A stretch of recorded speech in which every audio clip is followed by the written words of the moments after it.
अस्सलाम वालेकुम, मैं हूं शकील अहमद और आप देख रहे हैं वॉइस ऑफ पैकेजिंग।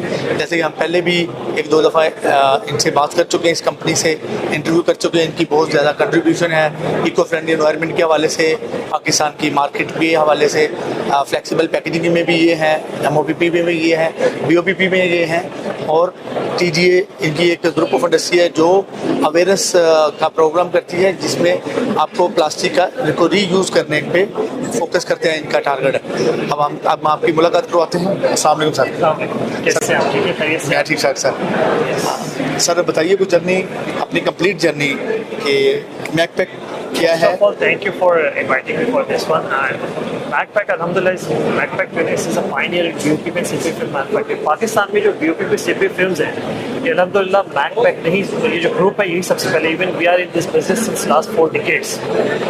एंड अगर मैं बैकपैक के हवाले से स्पेसिफिकली बात करूँ तो इसका ऑलमोस्ट 30 ईयर्स नाउ बैकपैक को भी अल्हम्दुलिल्लाह हो चुके हैं। सो पाकिस्तान में BOPP CPP complete flexible packaging आने वाले हैं, अल्हम्दुलिल्लाह हमारा ही ग्रुप है। सो इसके अलावा इस वक्त राइट ना, अगर मैं आपसे आज की बात करूँ तो इस ग्रुप के अंदर ना सिर्फ BOPP CPP फिल्म से रिलेटेड बल्कि हम एक कंप्लीट ग्रुप भी दे रहे हैं प्लास्टिक का, जिसमें आपकी फिल्म प्रोडक्शन, इसकी प्रिंटिंग और इसकी फिर रिसाइकलिंग, ये कम्प्लीटली हमारी कंप्लीट सोल्यूशन है आपके पास। सोल्यूशन जो है हमारी ग्रुप प्रोवाइड कर रहे हैं। यानी कि बैकपैक पायनियर भी थी, अब वो फ्लेक्सिबल पैकेजिंग में भी पायनियर थी। वो जो रिसाइक्लेबिलिटी है, जो ग्रीन आर्क के नाम से हमारी पाकिस्तान में, वो भी उसमें भी अल्हम्दुलिल्लाह पायनियर है। अच्छा, आप अगर आप पीछे देख रहे हो तो ये सारे के सारे ग्रीन आर्क के प्रोडक्ट्स हैं, कंप्लीट रिसाइकल मटेरियल से बनाए गए। आप इसको क्या देखते हैं कि जैसे इको फ्रेंडली एनवायरनमेंट, ये प्लास्टिक को उसके अगेंस्ट कहा जाता है कि ये फ्रेंडली नहीं है, तो इसमें आप कितने % समझते हैं कि अवेयरनेस की ज़रूरत है, या कितने % लोगों की जो राय है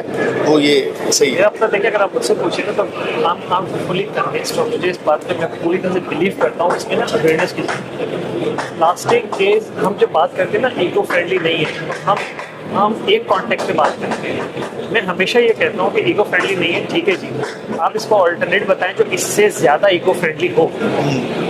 मैं हमेशा ये कहता हूँ कि भाई ठीक है, प्लास्टिक को आज आप ख़त्म करते हो, आपको लगता है कि इन्वायरमेंट का इससे हेल्प हो, मैं फिर रिपीट कर रहा हूँ, क्या ग्लासेस, मैं सिर्फ दोबारा से कहता हूँ कि क्या आप आज प्लास्टिक को ख़त्म करें तो क्या ग्लास में पैकिंग करने से आपका ये का प्रॉब्लम रिजॉल्व हो जाएगा और बढ़ जाएगा? अगेन आई एम रिपीटिंग, क्या टिन पैक केन में और टेट्रा पैक में करने से आपका इन्वायरमेंट का रिजॉल्व हो जाएगा? नो, और बढ़ जाएगा। आप इसका सोल्यूशन, ऑल्टरनेट सोल्यूशन है क्या? इन माई व्यू, मैं I am totally convinced we are as a company, we are working for the environment, because plastic की वजह से आप अपनी फूड सिक्योरिटी को इंश्योर कर रहे हैं, आप उसको शेल्फ लाइफ को एक्सपोर्ट करने के काबिल हुए हम। आप ये जहन में रखिए कि देखिए तो पूरी दुनिया को सबसे ज़्यादा प्रॉब्लम फेस करनी पड़ रही है, that is poverty and food inflation. Inflation की बात करें, फूड इन्फ्लेशन को अगर आपने कैटर करना है, अपने एड्रेस करना है, आपको पैकेजिंग अपनी इंप्रूव करनी पड़ेगी, आपको उसकी शेल्फ लाइफ इंप्रूव करनी पड़ेगी। आज मेरा फूड वेस्ट होता है, if you use proper packaging, आपकी जो वेस्टेज परसेंटेज है वो ड्रास्टिकली ड्रॉप हो जाएगी। एंड अगर वो वेस्टेज परसेंटेज में ड्रास्टिकली ड्रॉप होती है, विच मीन्स सप्लाई बढ़ती है, अगर सप्लाई मेरी फूड की बढ़ती है तो ऑटोमेटिकली मेरा फूड इन्फ्लेशन एड्रेस होता है। पाकिस्तान अल्हम्दुलिल्लाह एग्रीकल्चर कंट्री, मगर हमारा फूड वेस्टेज भी दुनिया में शायद सबसे ज़्यादा जिनमें है, वो उसी में हम भी हैं। अगर हम पैकेजिंग यूज़ करेंगे तो हमारा फूड इन्फ्लेशन कितना बेहतर तरीके से एड्रेस होगा, हमारी शेल्फ लाइफ कितनी बेहतर होगी, हमारी वेस्टेज कितनी कम होगी। फिर इको के ऊपर मैं वापस जाता हूँ। आप अगर आज सारे पेपर इस्तेमाल करना शुरू करें तो क्या ये दरख्त एक दिन में आपके ख्याल में नहीं कट जाएंगे? उनका क्या होगा?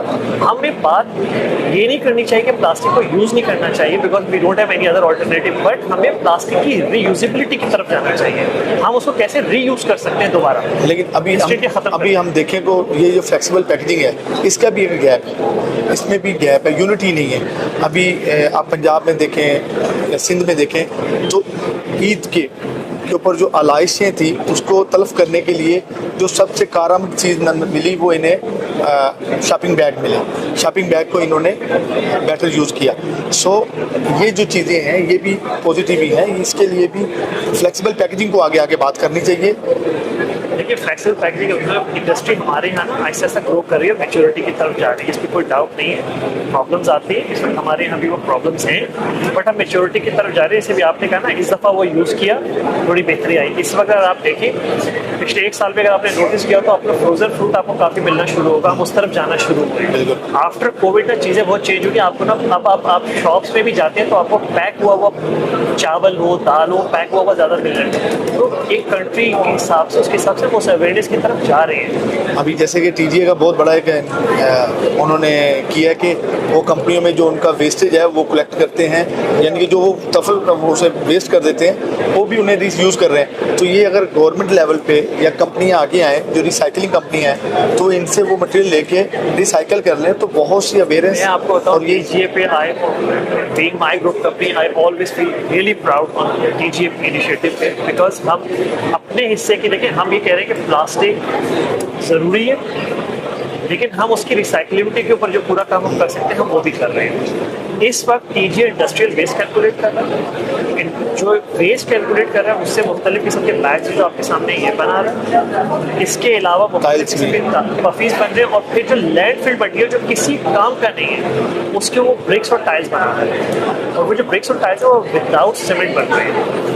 एंड उसके अंदर ये जहन में रखें कि वो मटीरियल है प्लास्टिक जो लैंडफिल मटीरियल इसमें किसी काम का नहीं, तो हम उसको रीयूज़ कर सकते हैं। बट मैं बार बार फोकस करता हूँ वो ये कि ये हम है जो प्रॉब्लम क्रिएट कर रहे हैं। मीन्स मैं समुद्र की बात करता हूँ, प्लास्टिक समुद्र में खुद चल के नहीं चला जाता, हम फेंकते हैं। आप उठा के शॉपिंग बैग बाहर गाड़ी से बाहर फेंक देंगे और आप बोलेंगे प्लास्टिक ने रोड गंदा कर दिया, तो भाई आई एम सॉरी, आप प्लास्टिक गुड और बैड में जो बहस में तरीके से आप उसको डालें, डस्टबिन में डालें उसको आप, और उसके जो सेग्रीगेट उसको प्रॉपर रखें, आप उसको डस्टबिन में डालें, वो कभी भी आपको रोड पे खुद चल के नहीं मिल जाता। क्या ये जो ब्रिक्स आप बना रहे हैं ये सेल के लिए भी अवेलेबल है?